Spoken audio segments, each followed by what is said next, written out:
Okay, good morning everybody. End of the trading calendar year here, Friday, December 30th. Maybe I just wanted to start off and maybe put things a little bit in perspective about where maybe we're going to go forward in here.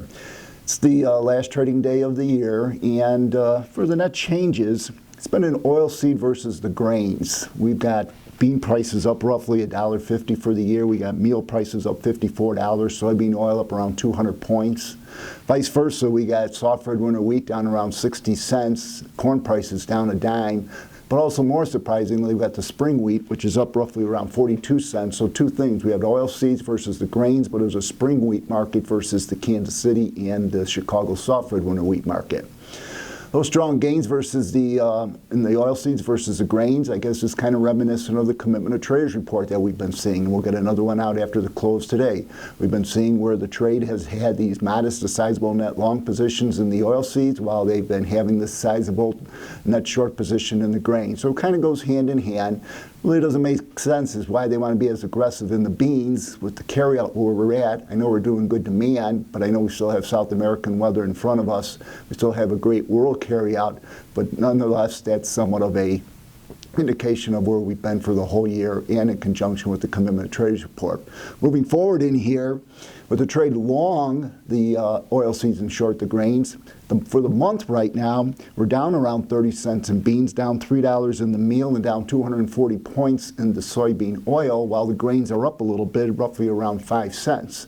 So we've been seeing as we ended the year is liquidation in the beans versus the grains, and that leads us into what else happened last night, and as was first notice day for the deliveries for January beans, meal, and oil. We don't have January contracts for corn or wheat, and then we also had option expiration last week. Open interest was down sharply again yesterday for the beans, meal, and oil, and that has been the trend all week. And thus we had our deliveries overnight. There were no bean deliveries. There was 103 soy meal and probably around the 1,200 soybean oil. Maybe the meal was a little bit heavier than what the trade was looking for with the registrations increasing. All the bean registrations got decreased, and we were thus having no bean deliveries. So that was the other thing that came out. Going forward in here in a little bit, we'll be getting our weekly export sales. We'll see how those pan on out, because as we work our way into the new year, the demand will be important. There'll be three things that I think we'll be looking for as we start the new year in January. Number one, demand. Is it holding up in the U.S.? Number two, that South American weather, and if it is a little bit swarty to start out the year, much like how we started this week on Tuesday, sharp gains across the floor. That may be happening on Tuesday again, or Monday night when we resume trade.